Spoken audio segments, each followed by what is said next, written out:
Hoy veremos fundamentos de por qué estar gozosos en medio de un mundo inestable. Hemos estado escuchando noticias desagradables, hemos estado escuchando tanta inestabilidad, incluso en el medio de la iglesia hay tanta inestabilidad en las iglesias, pero sabemos que hay fundamentos, existen fundamentos sólidos para que nosotros mantengamos gozosos, regocijándonos en el Señor. Y el punto número 1 es agradecidos a Dios por el evidente cambio. Hay un cambio. Y lo que vamos a ver en los versículos 12 al 14, que dice, con gozo dando gracias al Padre que nos hizo aptos para participar de la herencia de los santos en luz, el cual nos ha librado de la potestad de las tinieblas y trasladado al reino de su amado Hijo, en quien tenemos redención por su sangre, el perdón de pecados. Entonces aquí tenemos tenemos 4 cosas que Dios ha hecho, cambios permanentes que Dios ha hecho en nuestra vida como forma de explicación, de extraer lo que está diciendo en este pasaje. Él nos hizo aptos de la herencia, nos hizo participar de una herencia que nosotros no estábamos ahí. Nos hizo entrar en una familia a la cual nosotros no pertenecemos. Eso de hacernos aptos nos pone al mismo nivel de los que ya están ahí.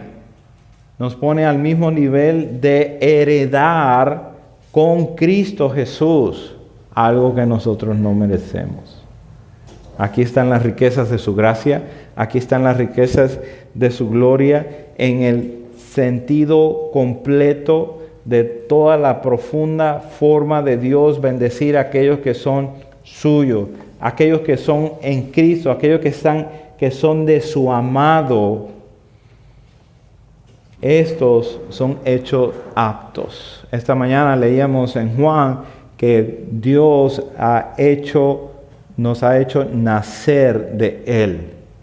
Esto no por voluntad de carne, no por voluntad de varón, no por voluntad de sangre, no por voluntad de tradición de diferentes iglesias, sino por la voluntad de Dios mismo. Dios mismo nos ha hecho nacer, nos ha regenerado, nos ha hecho aptos para poder participar de esta herencia. ¿Cuánto tuve que hacer yo para poder participar de esta herencia? No tuve que hacer nada, no podía hacer nada. Yo estaba, Efesios capítulo 2, muerto en mis vicios y pecados y completamente ajenos de su vida, no podía venir a Él. Mas Él, quien es el que escoge, quien es el que camina, quien es el que vive, quien es el que tiene luz para encontrar, Él me encontró, Él nos encontró y nos hizo aptos de esta herencia. Él nos ha librado del poder de la oscuridad. Ve ahí en este versículo, en el versículo 13, el cual nos ha librado de la potestad de las tinieblas. Éramos esclavos de las tinieblas, éramos esclavos del pecado, de la maldad de nuestro corazón, éramos esclavos condenados eternamente a padecer por esto, a sufrir por esto. Mas sin embargo, Él nos ha librado del poder de esta oscuridad, de esta tiniebla, para ya no vivir más de esa forma, para decirle no al pecado, para decirle no a esa maldad, a ese pensamiento, a esa intención.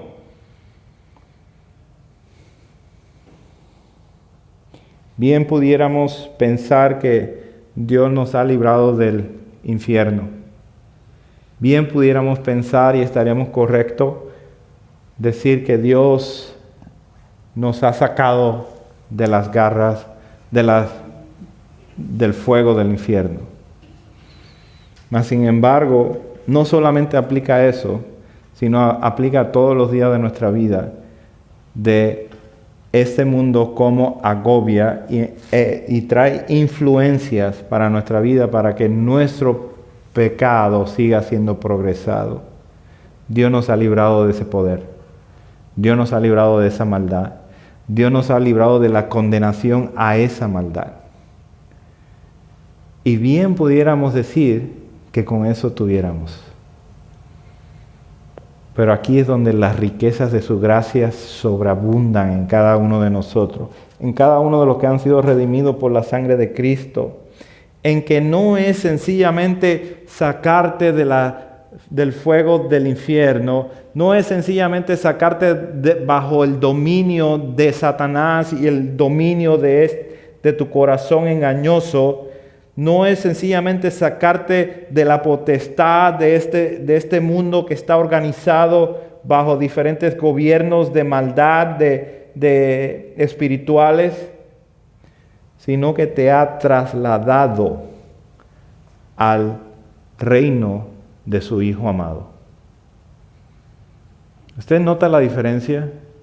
No es sencillamente que ya no tienes que pagar eternamente tu pecado, sino que te ha trasladado a otro lugar, a un lugar donde está el que te ha sacado de ese lugar, donde está el amado, donde está el Hijo de Dios, para reinar juntamente con Él, para compartir de su propia herencia. Él te ha trasladado al mundo, al reino de su Hijo amado. Ahora ya no estás bajo la posesión. Ahora ya no estás bajo el dominio de Satanás y del pecado, sino que estás bajo el dominio del Señor Jesucristo. Es un dominio, es un reino completamente diferente. En contraste a la oscuridad, en contraste a las tinieblas, es un mundo de luz, es un mundo de claridad, es un mundo que está lleno de verdad. No existe la mentira ahí, no existe la oscuridad. Y en el versículo 14, en quien tenemos redención por su sangre, el perdón de pecado. Él nos ha comprado con precio de sangre. No solamente nos da una herencia, haciéndonos aptos para una familia que no merecíamos, no solamente nos saca del fuego del infierno o del dominio del pecado y de la maldad, no solamente nos pone en el reino de su Hijo amado. ¿Se acuerda de la parábola del hijo pródigo, que fue y pidió su herencia y lo fue a gastar todo? Y cuando fue a gastar todo, empobreció y se acordó de su casa. Su padre era muy rico, su familia era muy rica, pero él había malgastado todo. Y llegó al punto de realizar en su mente que era mejor llegar a su casa y someterse como un esclavo a su padre. Era mejor ser el jornalero de la casa de su padre a estar en la condición donde él se encontraba. A veces pensamos así de Dios. A veces pensamos que ya, qué bueno, hemos sido sacados de la garra del infierno, hemos sido sacados del poder del pecado, pero no vemos la belleza de estar en la casa de nuestro Padre, la belleza, la hermosura. El Padre, cuando vio a su Hijo venir en esta parábola del Hijo pródigo, se acercó a Él con amor, lo recibió. No le dijo, ahora te vas a ir a trabajar, ahora te pones el uniforme para estar de jardinero o lo que sea. lo recibió, lo abrazó. Y con esa bienvenida que le da, lo recibe como a hijo y lo restablece como hijo. No tuvo que trabajar como él pensaba que iba a ser. No tuvo que sentirse menor. No tuvo que sentirse otra cosa. Era su padre que lo había recibido.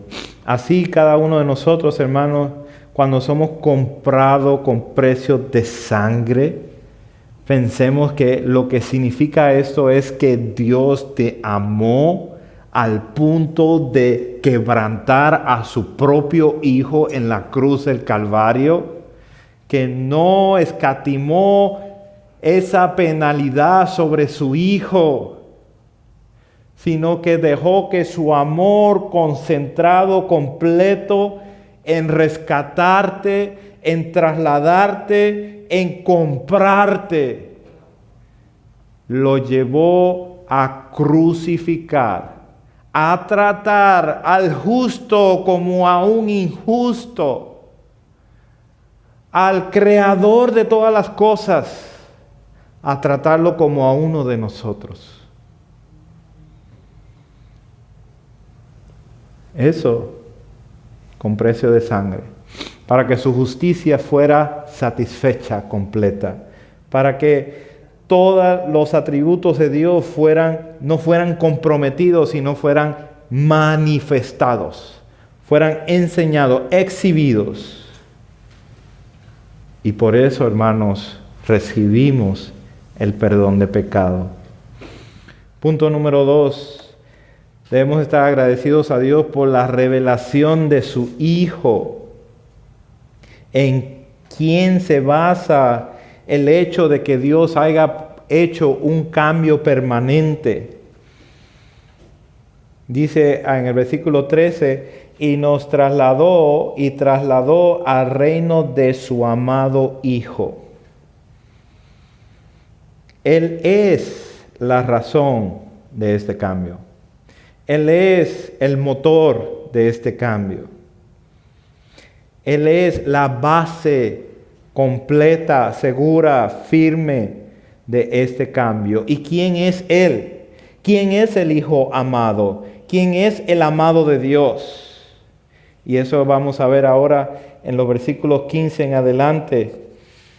Él es la imagen del Dios invisible, el primogénito de toda creación.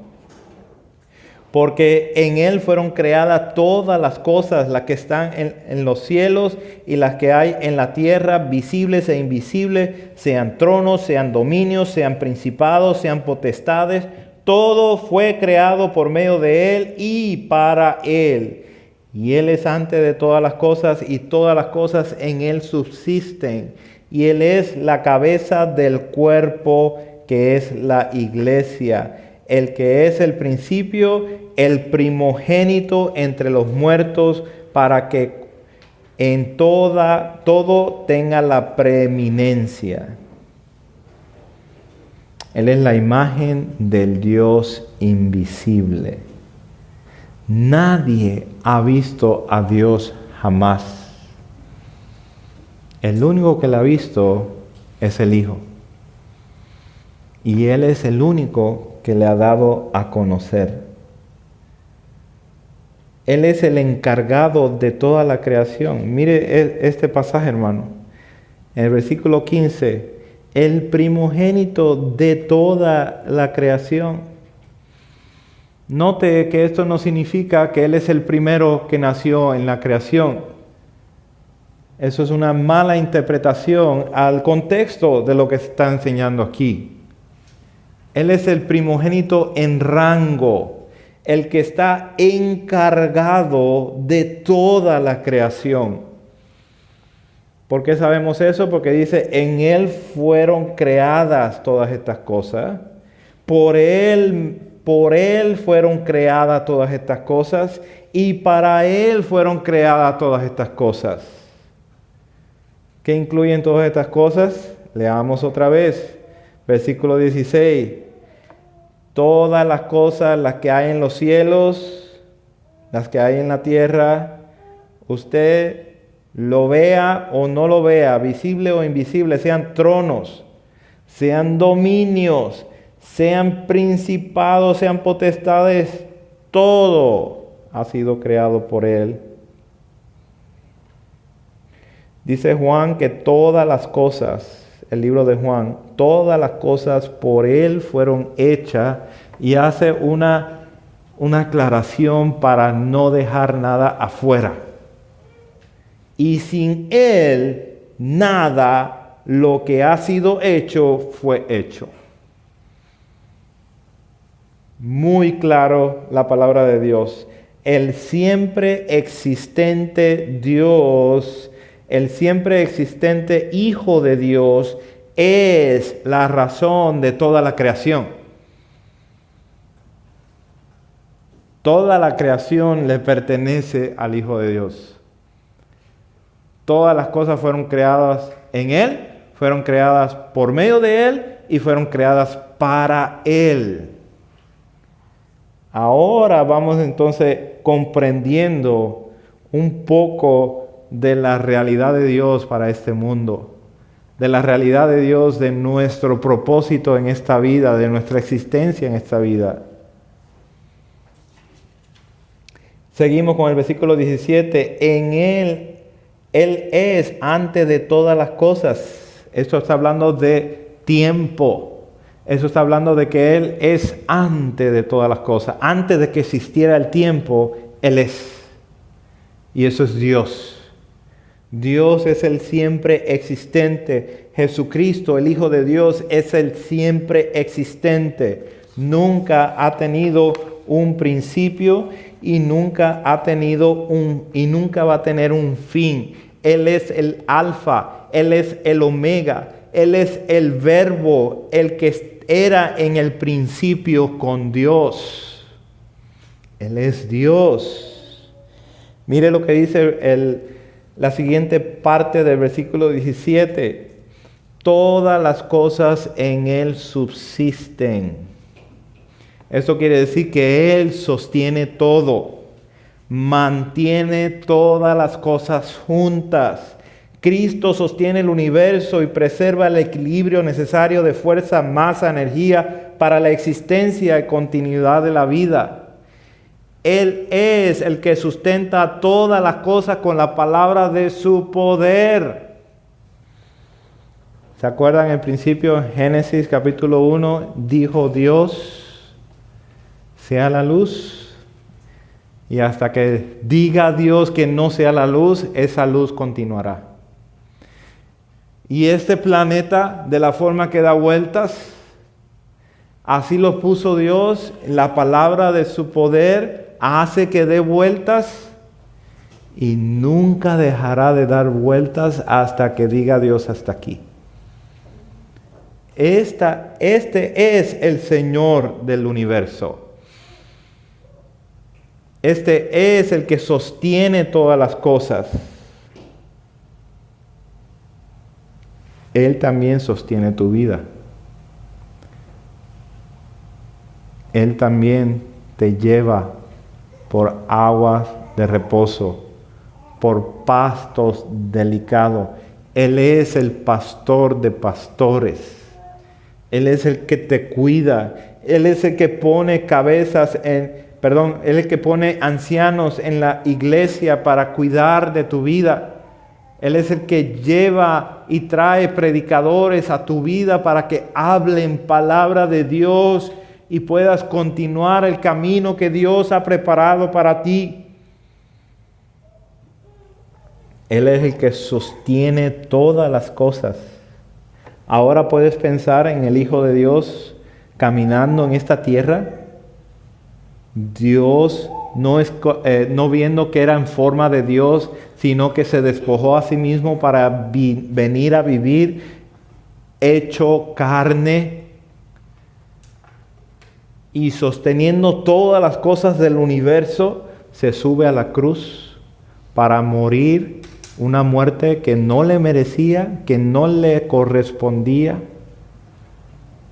Él probó la muerte por ti y por mí. Él es el líder principal de la iglesia, que es su cuerpo. Versículo 18.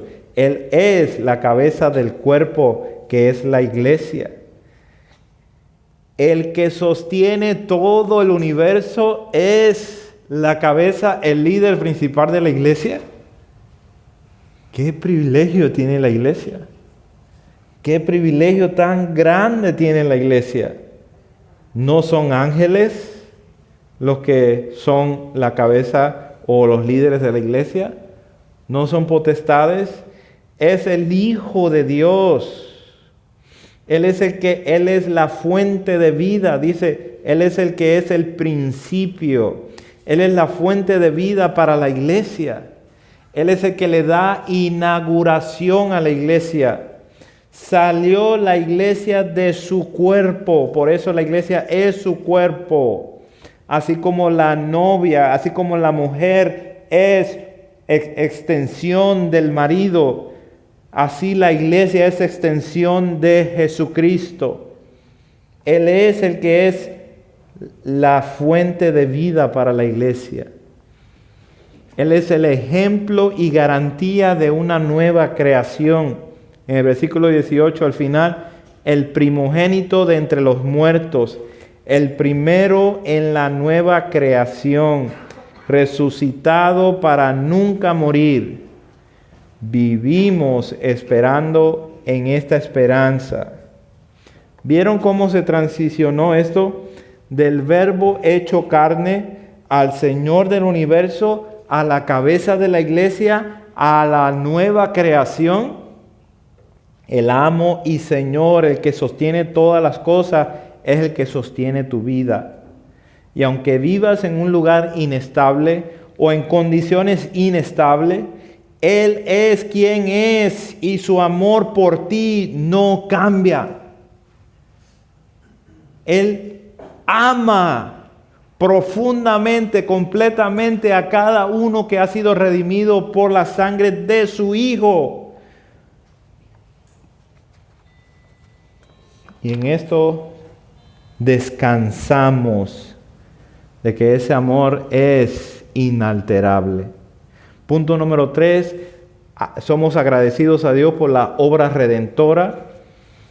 En estos últimos 2 versículos, 19 y 20, por cuanto agradó al Padre que en Él habitase toda plenitud, y por medio de Él reconciliar consigo todas las cosas, así las que están en la tierra como las que están en los cielos, haciendo la paz mediante la sangre de su cruz.